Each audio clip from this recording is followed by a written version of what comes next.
प्यारे बच्चों नमस्कार, मैं संजीव। आप देख रहे हैं यूट्यूब मन्नू राठी और इसमें मेरे साथ हैं विभा मैम, मेरे साथ हैं विनोद सर। और इसमें हम चर्चा करेंगे पीजीटी की भर्ती की। टीजीटी की भर्ती 5346 पदों की आई। आपको बहुत अच्छा लगा, मुझे बहुत अच्छा लगा। आपको कितना अच्छा लगा ये नीचे कमेंट में बताएं। अब जो पीजीटी की भर्ती का इंतजार कुछ स्टूडेंट वो वाले कर रहे थे जिन्होंने बीएड नहीं कर रखी जी। वो परेशान थे, तो वो सोच रहे थे कि हमारे लिए पीजीटी की कुछ वैकेंसी आई। तो आपके लिए अच्छी खबर बेटा ये है कि ये जो 468 पद जो हैं वो अब पीजीटी के आ रहे हैं। आएंगे कब? देखो, अब ये आज जो वीडियो हम बना रहे हैं उससे एक दिन के या 2 दिन के अंदर अंदर आपकी ये भर्ती आपकी आंखों के सामने होगी। ठीक है, अब इसमें देखिए कि आप पीजीटी में जब तैयारी करेंगे हम आपको 2 सब्जेक्ट में तैयारी कराएंगे। 2 सब्जेक्ट में एक रहेगा इंग्लिश और एक रहेगा हिंदी। अब भाई मैं गुजारिश करूंगा आप दोनों महानुभावों से कि आप अपने इसके बैच के बारे में बताइए कि इसमें आप क्या पढ़ाएंगे। सर, जो इंग्लिश का बैच है, ठीक है, उसके अंदर हम लोग दोनों की तैयारी करेंगे, टीजीटी पीजीटी की। और पेपर का पैटर्न बहुत चेंज हो गया है।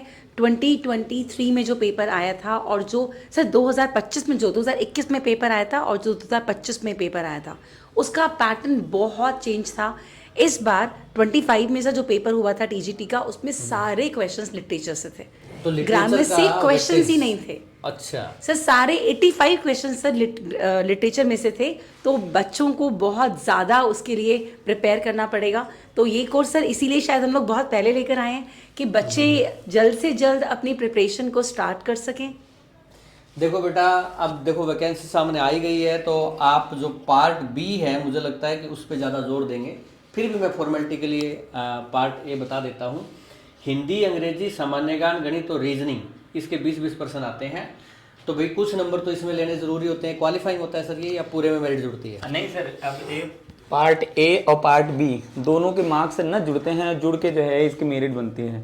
2021 में जब जो है वैकेंसी आई थी तो हिंदी में 209 पे जो है इनको बुलाया गया था इनके डॉक्यूमेंट्स वेरिफिकेशन के लिए। अपलोड किया था इन्होंने ई डोजियर। फाइनल सिलेक्शन हुआ था 211 पे। 211। अच्छा, उस बार मैंने भी पेपर दिया था जब जो है ई डोजियर करके बाहर भी हुआ था। 209 कुछ मेरे अंक थे। तो उसमें क्या था कि उस बार या उसके पिछले पेपर पैटर्न को जब हमने देखा था ना तो उसमें ग्रामर ज़्यादा से ज़्यादा पूछा गया था। अभी जो 2025 में जो पेपर हुआ है उस पेपर का जब हम एनालिसिस करके देख रहे थे तो उस दिन टीजीटी को पढ़ाने के लिए जब हम बताने जा रहे थे उसमें सर 80% से ज़्यादा क्वेश्चन जो है अब जो है क्या किया है उन्होंने लिटरेचर से पूछा। मतलब ग्रामर पे बैन ही लगा दिया। हाँ सर, 20 तो सर उसमें एक कारण ये भी हो सकता है कि जैसे जनरल हिंदी और जनरल इंग्लिश में 20 प्रश्न तो ग्रामर के पहले से ही आते हैं। तो 20 यहाँ था और 80% वहाँ पूछ रहे हैं तो 20 प्रश्न वहाँ भी आ ही जाते हैं, यानी कि 40 प्रश्न। हाँ, 40 प्रश्न ग्रामर के हैं। यह भी हो सकता है कि पिछले कई सालों से पैटर्न चला आ रहा था। अच्छा, डीएसएसबी की एक खास बात यह है सर ना कि अपने पीवाईक्यू को ज़्यादा रिपीट भी करता है वह।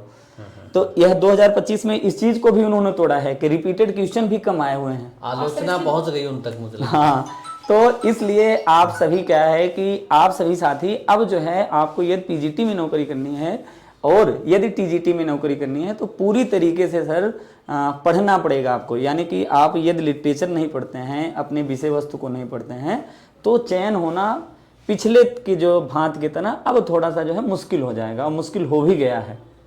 तो हिंदी साहित्य और अंग्रेजी साहित्य, इंग्लिश लिटरेचर, इसमें विनोद सर और विभा मैम जो हैं वो आपको पढ़ाएंगे। ये आपके बैचेज हैं, इंग्लिश बैच, हिंदी बैच। आप इसको देख सकते हैं, आप इसको ले सकते हैं। डेमो तक इनकी फ़ीस बेटा 799 है। उसके बाद इसकी फ़ीस यहाँ लिखी हुई है जिसको काटा हुआ है 999 है। आप अपने हिसाब से देख लीजिएगा। तैयारी आपकी लिटरेचर की भर भर के करवा देंगे दोनों हमारे टीचर, क्योंकि दोनों को ना लिटरेचर पढ़ना अच्छा भी लगता है, ग्रामर से ज़्यादा पसंद है, ये मैंने देखा है। ठीक है, तो ऑल द बेस्ट सब बच्चों को। आप भी सब बच्चों को ऑल द बेस्ट बोल दीजिए ma'am. Yes guys, all the best to you और होप करते हैं कि आप जल्द से जल्द बैच लेकर अपनी प्रिपरेशन को स्टार्ट कर देंगे। All the best.